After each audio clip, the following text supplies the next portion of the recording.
For years, one belief has stubbornly survived in the technology world: Macs don't get viruses.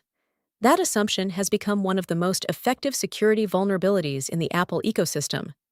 Not because it is true, but because millions of users still believe it.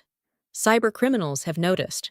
As macOS adoption has grown, so has the financial incentive to target it. Modern attackers are no longer interested in proving they can infect a Mac. They are interested in stealing credentials, monitoring users, hijacking cryptocurrency wallets, and generating profit. The result is a rapidly evolving malware landscape that challenges the idea that Apple devices are naturally immune to cyber threats. Welcome to BlueHat Cybersec Academy. And before we dive in, here's a question for you. If someone offered you two computers, one Windows machine, and one Mac, and told you that only one could be infected by malware, which one would you choose? If your answer is the Mac, because you think it's immune to malware, then this episode may surprise you. In this edition of the Malware Encyclopedia, we're beginning a two-part exploration of the most common macOS malware variants, how they operate, and why attackers are increasingly targeting Mac users. Let's start with the belief that created this entire problem in the first place. Apple deserves credit for building strong security mechanisms into macOS. Features such as Gatekeeper, X-Protect, System Integrity Protection, often called SIP application sandboxing, and regular security updates create multiple layers of defense. Those protections are real, but security professionals understand a fundamental principle. Security reduces risk. It does not eliminate it. Attackers do not need to defeat every security control. They only need one successful path. And that path is often found through social engineering, malicious downloads, fake software updates, or stolen credentials. In many cases, the user becomes the weakest link long before the operating system itself is compromised. This reality helps explain why modern macOS malware frequently focuses on deception rather than sophisticated technical exploits. Now, when we talk about common Mac threats, one category stands above all others. If one malware category dominates the macOS ecosystem, it is Adware. Unlike traditional destructive malware, Adware is designed to generate revenue by manipulating web traffic, injecting advertisements, redirecting searches, and tracking user behavior. Typically, Adware arrives bundled with things users willingly download. That might include free software downloads, fake browser extensions, pirated applications, or fake video players and media tools. Once installed, it may change browser settings, redirect search results, display intrusive advertisements, collect browsing data, and even install additional unwanted software.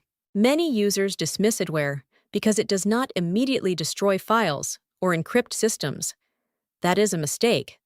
A browser redirect may seem like nothing more than a nuisance. However, it often indicates unauthorized control over web activity. Any malware capable of modifying browser behavior may also be capable of harvesting valuable information.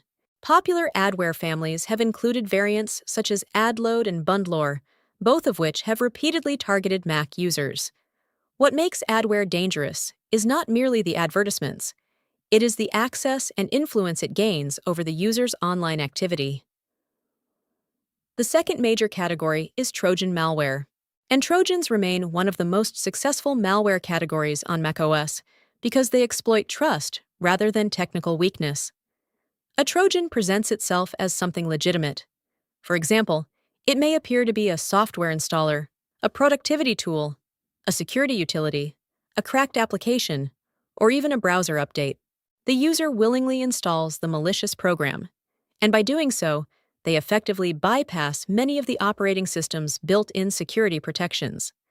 Depending on the variant, a Trojan may download additional malware, steal passwords, establish remote access, monitor user activity, or exfiltrate sensitive files. The lesson here is straightforward. When users approve malicious software, the distinction between a secure operating system and an insecure one becomes much smaller. Attackers understand this.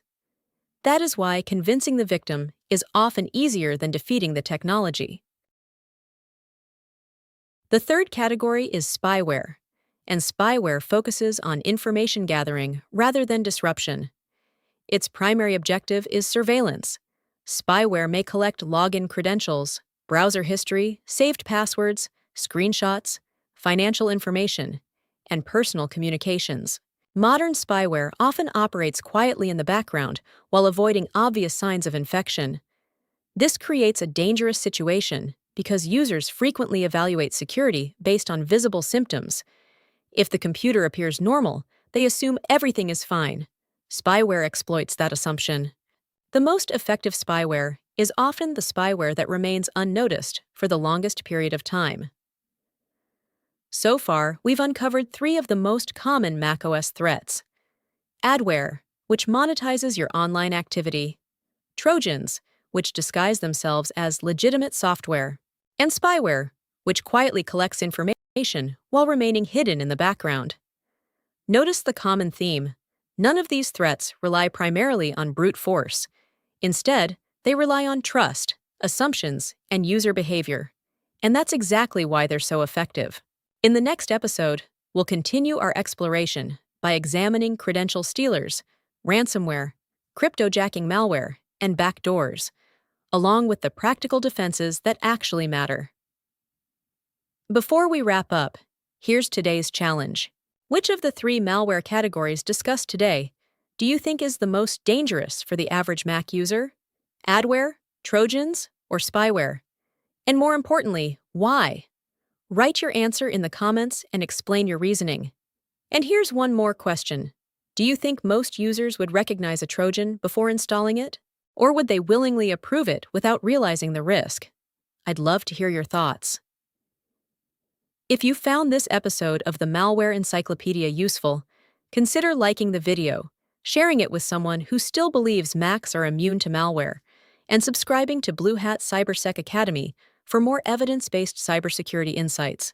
Because understanding malware is one of the best ways to defend against it. In the next episode, we'll discover why stealing your identity is often more profitable than infecting your device. Until then, stay curious, stay skeptical, and stay secure.